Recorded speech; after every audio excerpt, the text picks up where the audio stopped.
Talking about sadness, It's really uncomfortable. it's complicated. Such a widely cast stigma. I was so afraid Google thinks sadness equals depression. I might never come back. I don't know what that's about. How often do we allow ourselves Sadness does not equal depression. to truly feel sad?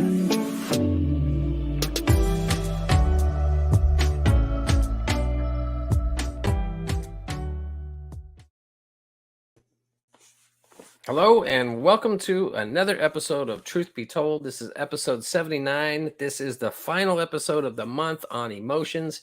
And this week we're talking about sadness.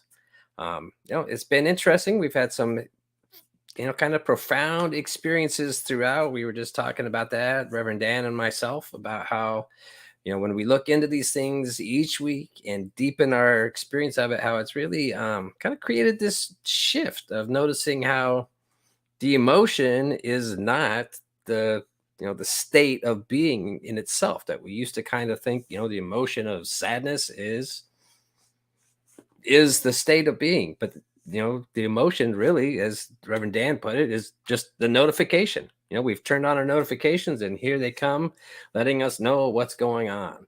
So it's been an interesting take, and I think this week is no different. Other than that, we just appreciate you being here. We're Soul Evolution Collaborative. Sit back and enjoy this episode of Truth Be Told.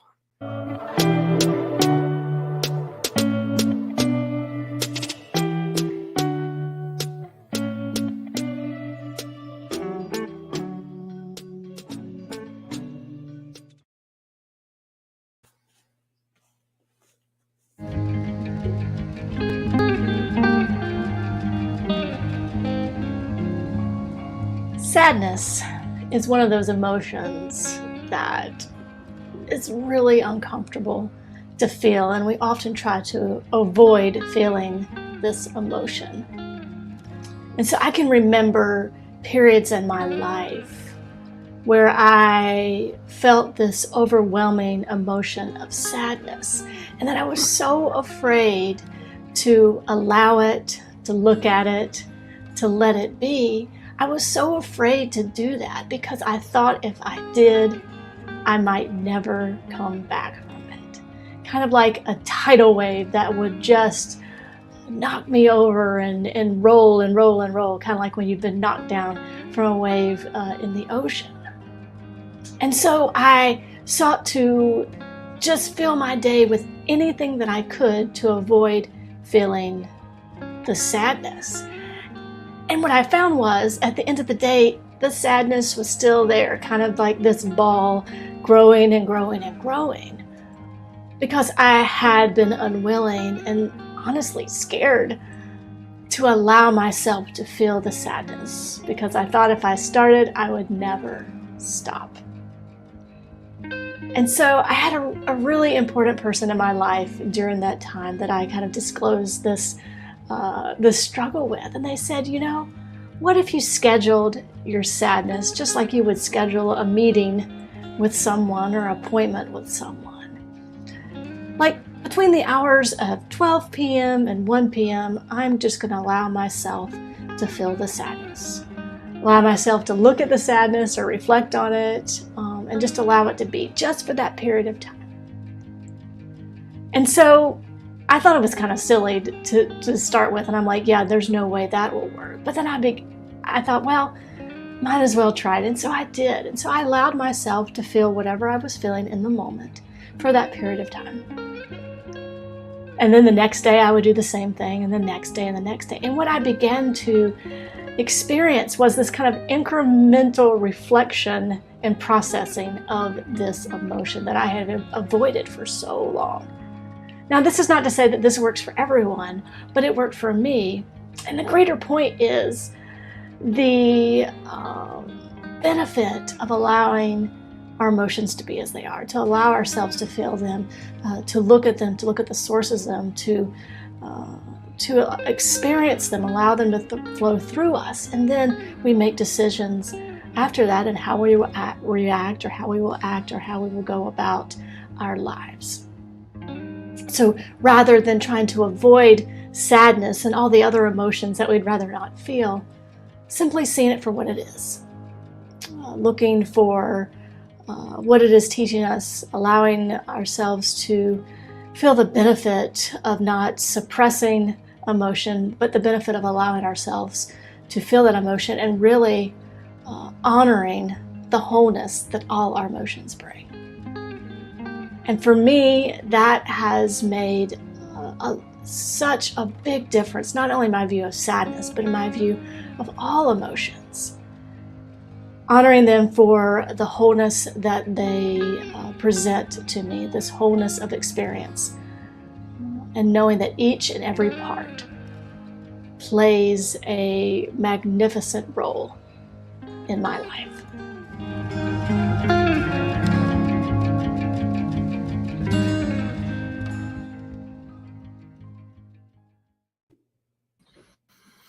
Yeah, that was powerful. Yeah. I definitely relate to that idea of, or can have related to that idea of, resisting the experience, the discomfort of what sadness might bring, and it almost has this feeling of like it's going to suck you in. And like Right. Ryan said, like, I'm not going to come back. Like, what if I don't come back? What if I can't get out of that? I'm going to be there forever. Yeah. Yeah. Yeah. I think that's the fear. Yeah. I was blown away. Just by the idea, and it's so simple, but to schedule time to allow yourself to feel it, or in my case, like to make myself feel it, like schedule that. And I was Yeah. going to ask Rev Ryan, if Rev Ryan was here, like, but then what do we do for like the other 23 hours of the day? But as I kind of joke about that, essentially that's what we do. We have these emotions, and something like sadness, and like you said, we're afraid of getting sucked in, and so we have little pockets where we can't help but feel it, and it's comes out maybe kind of like anguish. Yeah. And then but then we go right back, and you see people, you go to work, and people are like, hey, how's it going? Oh, it's fine. It's good. It's Fine. great. Living the dream. Yeah, everything, yeah, can't complain. Yeah. But then underneath, and so that's kind of what we do. Like those other 23 hours in this case would Yeah. be like, well, am I just blocking it out in that time?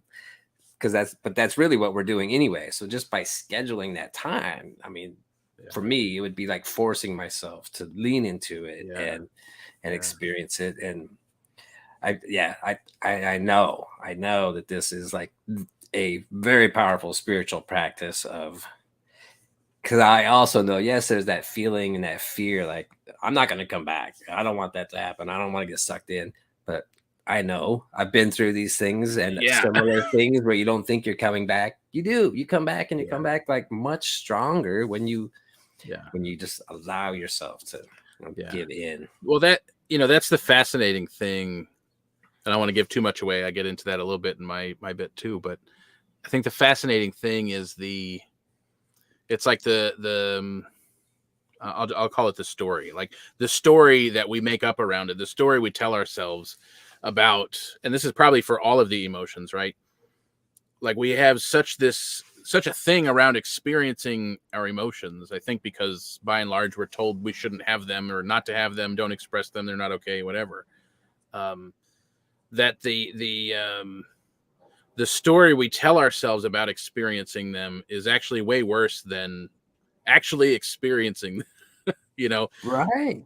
but what I've realized is so it's like, all right, I've had that experience, I've taken that undesirable, very uncomfortable dive into the depths of sadness, and well, here I am, like I made it, I came back, and being there, there have been times where that was like the worst thing that could possibly happen.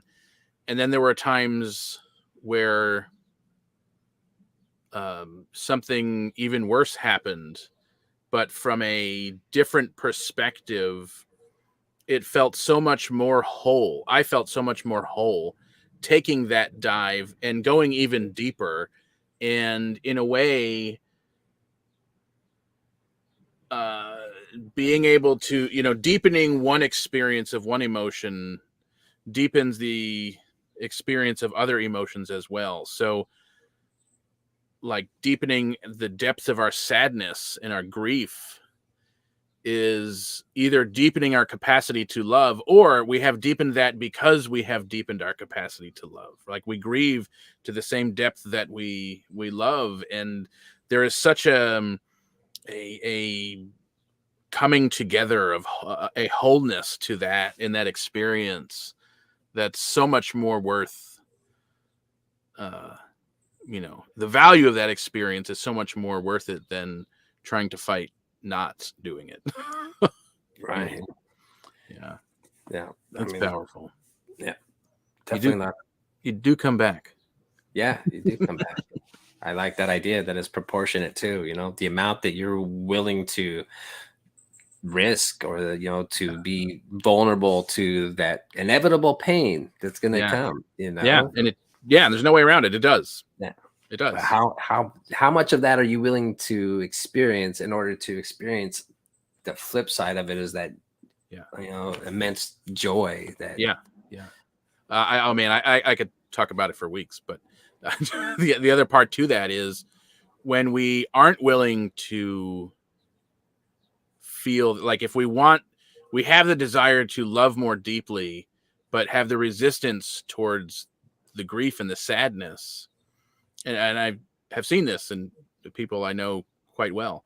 That resistance is so much more painful than feeling the grief itself. And it snowballs and continues, and it just perpetuates itself because that grief wants to be known. And so when we resist it, it just builds, more on that. Yeah. Let's move on. Yeah. In other news, it's okay to not be okay. Believe it or not, it really is okay to not only feel, but also express sadness. But you wouldn't be wrong thinking that is not what the world has taught you. Society says no way to sadness, or anything else that might make us feel uncomfortable. And don't you dare make your feelings my problem. So many have been taught they are responsible for the feelings and the comfort of those around them, at the expense of their own well-being through suppressing their own feelings and emotions. A quick Google search yields a seemingly endless list of evidence to society's stigma towards mental illness, depression, and just generally not feeling okay. An article published by the American Psychological Association says, despite a decade of work to destigmatize mental illness, including depression, stigma is alive and well. As shocking as this might seem initially, most people, even if only subconsciously, tend to be well informed of this stigma and go to great lengths to convince others and even themselves that we are okay by bypassing our own experience of sadness, which might actually be a major source for this stigma. Without the necessary space to express the full range of our emotions, including sadness, the natural response is to shy away from anything that reminds us of the discomfort we might feel with any of our own not okayness. Our response to this and to others becomes one of sympathy instead of empathy, or buck up instead of recognition, or even as far as to just chalk it up to an inconvenience. Maybe we just don't understand sadness or grief. With such a widely cast stigma and an often deeply felt resistance, how often do we allow ourselves the opportunity to truly feel sad? How many of us have ever been taught to actually express and process our sadness? Like any emotion, there is a range of sadness. This disappointment of stepping on a leaf, only to find out it's not a crunchy one. There is the empathy and pain of sadness, like seeing a friend in pain. So often our response is to want to take their pain away. While this seems like a noble and even compassionate thing to do on the surface, it is actually something we do in an effort to soothe our own discomfort, sometimes out of love, and sometimes just out of a pure and unadulterated, awkward, unskilled sense of not really being sure what to do. And sometimes it's just that, just let me lay here for a while, I'll be okay kind of sadness. Other times, it's that kind of sad where the only way through it is to feel more sad. Then, there are those times of overwhelming grief, which we might have misunderstood the most. Perhaps we can find a new take on grief in the Marvel Cinematic Universe through the thought-provoking words of Vision. But what is grief, if not love persevering? In reality, all sadness stems from love. The amount of joy we experience in this world is equal to the amount of love we are willing to express. And we can only express love at the risk of grieving that love. We experience love to the depth that we are willing to experience sadness. It is part of being human and part of the reason we are here. This has been In Other News. Thanks for watching.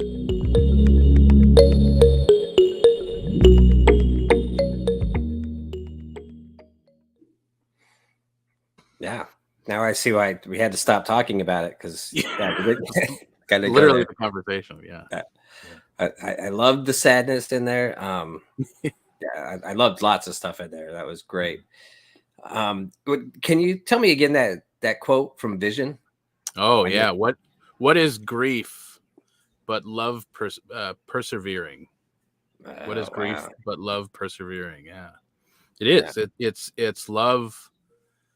When the object of that love kind of gets removed or taken away, right?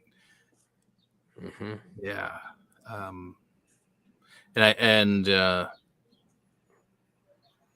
I think that quote kind of gets taken lightly because it's from, a comic book movie, but like I had to think about that one for a while. I mean, a long time, months. Actually, it really stuck with me because that's so true. And for me, and I think this would probably be true for anybody, that when I was able to kind of flip the perspective on grief in that way, that grief is not this deep pain that we're trying to get rid of. Grief is always because of it's like love getting cut short, or love continuing because something seems like it ended. It seems like we lost something, but the grief is actually the continuation of that love, and that for me was a whole new perspective. Like, oh, I get to grieve this. I get to continue this love for that person or for this thing, right? And that's a whole other experience. And it, going back to, I don't know if it was last week or the week before, maybe both, this idea that it is actually possible, at least at times, to enjoy all of our emotions, including like the deepest grief. Not that it always feels possible, not that we can always get there, but that it is like there is light at the end of that tunnel. That it is, there is the possibility for that. That was life changing. Yeah, absolutely. It makes me think and want to kind of put a twist on. There's the saying like, you control your emotions or your emotions control you. But I think like the twist is on there, like you can't really control your emotions, but you can control how you respond, and you can control whether or not you allow yourself to fully experience them. Yeah. And then when you do, like, how powerful is it? because I guess now I'm getting into my segment a little bit of the of just that way that it Yeah. when you're not aware and you're mindful of them and not aware of the state or condition that you're in, you're acting out there mindlessly. Right. And Right. from that place, of the emotions and the deeper state that the emotions and that the experience has caused in you, and you might be out there inflicting harm all over the place just because you weren't willing yourself to go in and and experience it and feel it. And Yeah. You know, it when you have those moments where you take like extra note of something, you're not really sure why, and then later on something happens where that thing you took note of is really like applicable to that, and you go, oh that that's amazing, and it feels like there's something like, pay attention here. yeah, So recently I've seen a couple of different videos online, very short videos, but they've all basically been demonstrating the same principle, scientific principle, and it is a video of marbles, two different marbles. Well, one of them was three, but they're each on a different track. They all start at the same height and they all end at a lower height that is the same height. And they are speaking to this idea that we think the straightest way between A and B is the quickest way, is a straight line, right? And in certain, mathematically, the shortest distance is straight line between A and B. And so we have this idea that spiritually it should be the same thing, right? And we've seen that picture of like what I thought my spiritual path would be, and it's like point A down here and point B is the top of the mountain, and it's just going to be straight. And what my spiritual path has actually been, and it's this crazy like Linus, mess of dust and lines, right? But in these videos, there's one marble that is it's exactly straight down this ramp from point A up high to point B down low. And then the second marble, and in some cases even the third, the track is not straight, and it goes down and then comes up and goes down and comes up. And if there's a third one, and these ups and downs are spaced somewhat evenly throughout, right? And so in the one example where there was actually three, the ups and downs were even more exaggerated on the third track. And it was fascinating that the marble that has the most amount of ups and downs gets to that end point exponentially faster than the ones with less ups and downs or no up and down. Because the momentum that you build in these downs is what gets the marble all the way up, and it gains more speed. And compared to the one where there's this straight track, there's so much more resistance and less power. There's less speed behind it. And that it just like all of a sudden watching this video, I think probably the third time that it came, or the third iteration of this video that made its way, in front of me, I just had this like smack in the face realization. It's like, oh, that's emotions. That is absolutely 100% our emotions. Yeah, sure, we can go this straight path, A to B, and it's just meh. But we don't have any momentum behind us. We don't have any of that power. There's just not a powerful experience. It's a very middle of the road, medium experience. And I think this works. It speaks individually. I think it speaks to the collective as well. That if we aren't willing as a collective to recognize emotions, see emotions, express emotions, we're losing that momentum, or we're not gaining the momentum behind us as a collective of humans.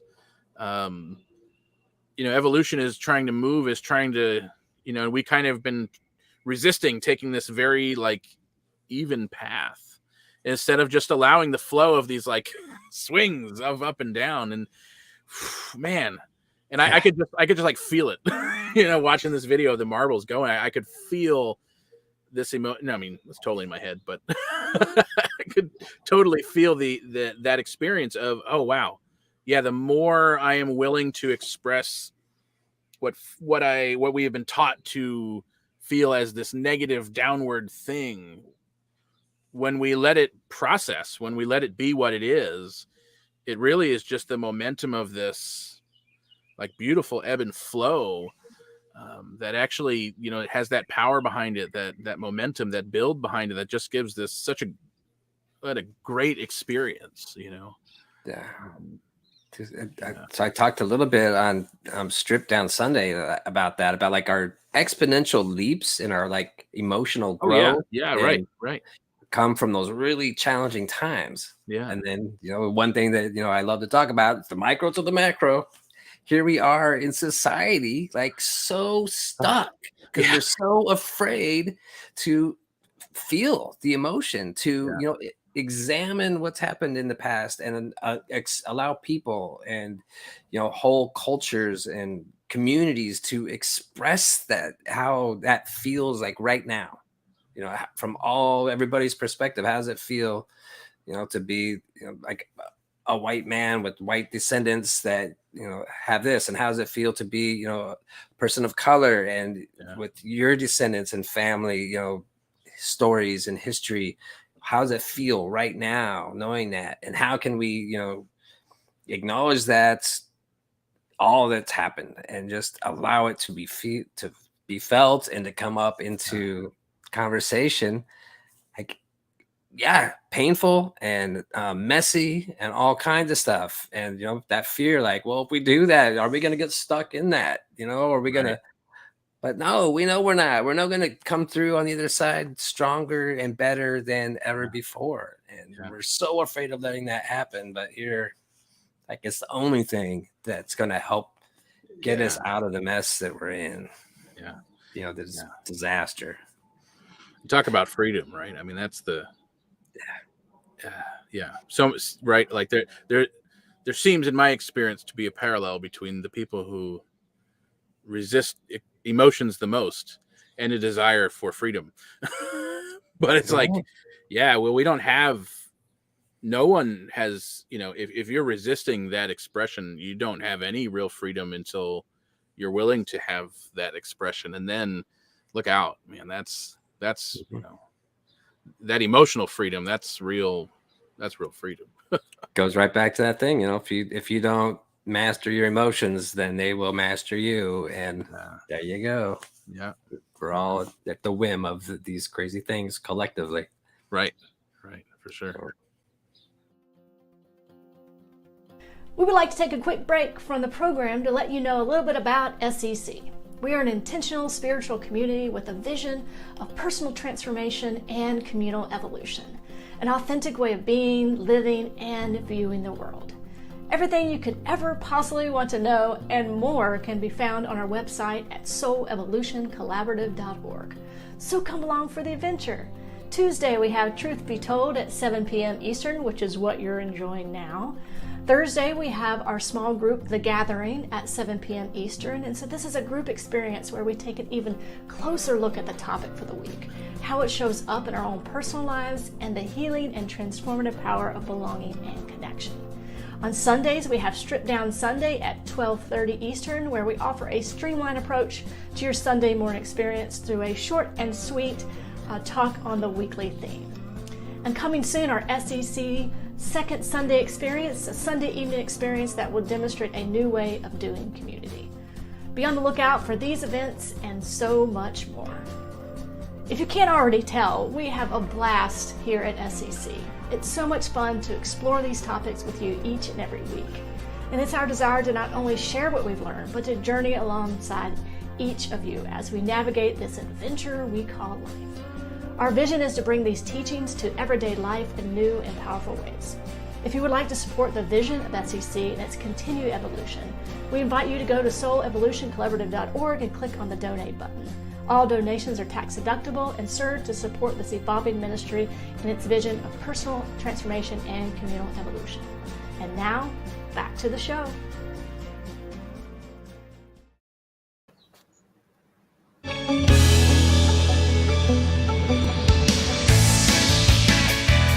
I bet you didn't know that talking about sadness is complicated.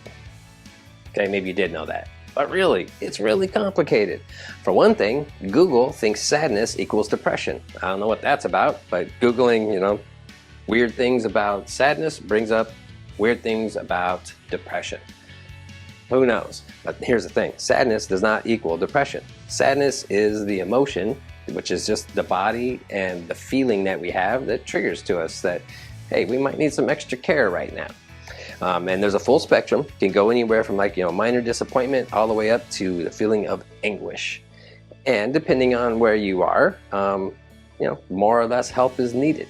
Now, the idea is that emotion, if we are experiencing it over and over again, then that can develop into a mood. And if we're in that mood for extended periods of time, it becomes a condition or a state of being, which can easily become depression.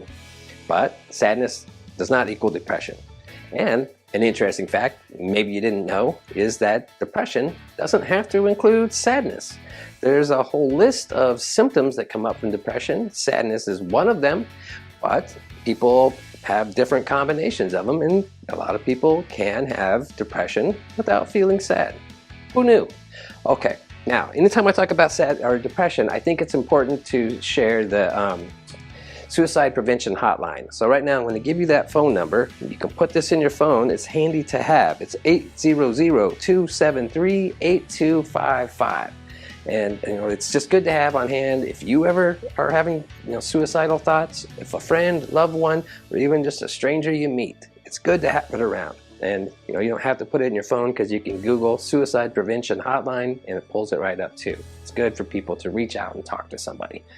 Now, I want to talk about the very first week of emotions. I brought up the idea how emotions are contagious. Well, sadness, and especially when it becomes a condition of depression, is really a good example of how this works. So, say two people live under the same roof, and one person has become depressed. Well, the symptoms can show up in different ways. It might just be, feeling of melancholy and kind of glum. It might be, some people get irritable, and some people even lash out and become somewhat abusive. And it's a symptom. But the thing is, when the other person's there, and say the person A is in a depressed state and they're withdrawing, so then person B isn't getting their need for connection with that other person met, and might take it personal, telling themselves story, but they're not getting their needs met. And so all of a sudden now their mood is, they're feeling sadness over the loss of that connection, and can turn into a mood, and it might not be as present and empathetic, sympathetic, caring for the other person, especially if they don't know that the other person is experiencing depression. So then it kind of becomes this snowball effect where, one pulls away or gets kind of, verbally abusive, and the other person takes that personal and gets abusive back, and it just feeds on each other. And that's no good. So what we really need to think about moving forward in this world, especially creating a new, consciousness or, expanded awareness of our deeper nature on this planet, creating the shift into a new earth, is people to wake up and learning empathy. So when we see people acting out of sorts, acting out of ways that, aren't comfortable to us, or even sometimes painful if that person is lashing out in an abusive way, and pausing before we react and taking things personal and just trying to ask, what could that person be going through? And reaching out. Do you need somebody to talk to? Is everything okay? Not, forcing an answer, not saying that I think something's wrong with you, or you're broken, or you need to be fixed. None of that. Just being present and being a sympathetic person, and then helping people get help if they ask for help and need it, but really learning how to not take those things personal and just be there for each other. It's a powerful thing. So the more we learn how to experience and name and feel our own emotions, the better we get at it of recognizing and feeling it with others. And really, I think the thing moving forward is to learn how to turn off our ego that gets so triggered when people out in the world, react to us, or bring us things that don't feel good, things that are even offensive, and just taking a pause and to say, you know what, this world right now is in kind of a crazy state. Just thinking about all that's going on, people really are in a crazy state, including a collective grief around the pandemic, which is still an ongoing thing, and we're going to be dealing with that for a while. So just really learning how to take a second, be more patient with people, and really trying to lean into the feelings of what other people might be experiencing, and trying ourselves to be a better empathetic and sympathetic presence of awareness and care and compassion for others. Easier said than done, but really there's power to that, and it's one little shift like this at a time that, you know, maybe it can kind of tilt the scales of collective humanity.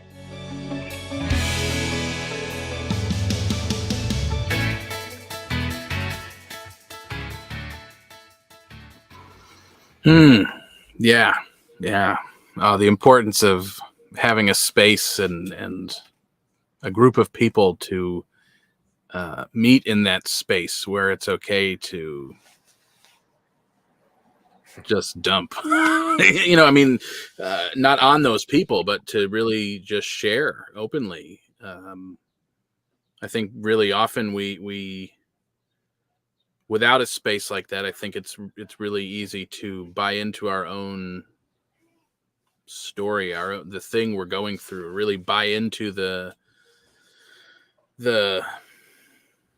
parts about the story that kind of benefit us. And I don't say that lightly, and I don't mean that in a way that diminishes anyone's experience, but when we have those experiences where when we're not allowed to express openly, one emotion leads to an ongoing experience that tends to create other loop back emotions that lead to another experience. And so an initial experience of sadness, if we're not allowed to express that sadness, really turns into this grief, which very easily turns into let's say anger. And then we're lashing out of anger because we, for whatever reason, weren't allowed to experience that grief. And so something within us knows we want to experience the grief and the sadness, but because most of us weren't really taught well how to process our emotions, let alone express them, we're kind of holding on to that, the righteousness of being angry, because that makes these feelings okay, or something that makes it okay to have this feeling or something, right?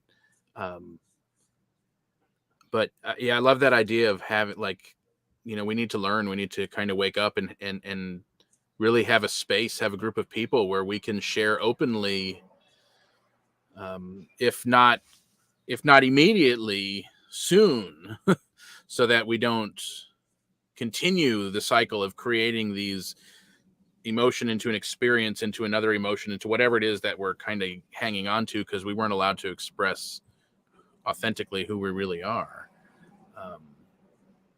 And then imagine, that's been my greatest takeaway from all of this. Imagine a world of people who are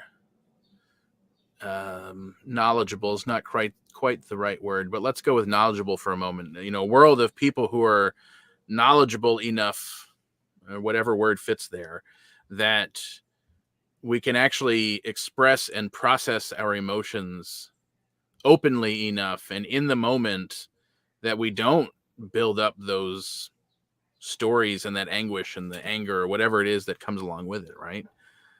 That's a whole other world. It is. Yeah. I think, I see us moving towards that, but it's taking it's up against major resistance, and it's yeah, we're taking the straight path. Yeah. With the marble, right? Yeah. Okay. So that brings up a couple things for me. I guess the first one I want to go at is with what you're saying. Imagine the world where people are more emotionally aware. Yeah. So that's what the word I was going to plug into your spot there. How much more powerful it is where people can, speak from their heart, speak from what you're feeling. That's the only way to ever create positive change, as opposed to, when people are upset, and it's the pointing the fingers, the you statements instead of like the I statements of what I'm going through. Just learning what somebody else is going through shifts your perspective on it. Yeah. So And yeah, not even needing to go to the blame place. Like, yeah, I think the immediate reaction is, oh, if we're not pointing fingers, then we're taking responsibility. It's like, no, let's move past that. We're like, blame is not even the conversation. It's the experience further back than that. It's a whole different conversation. yeah. We don't need to like dole out punishments and blame, and Yeah. like let's just get to like what What the happened? person's experience now. Yeah. And then that's enough to like, oh, change the way you act in the future. You don't need that punishment in order to change. Right. Yeah. And so what it brought up was, an image that just kills me over and over. And I've seen, people wearing a political shirt that say "F your feelings."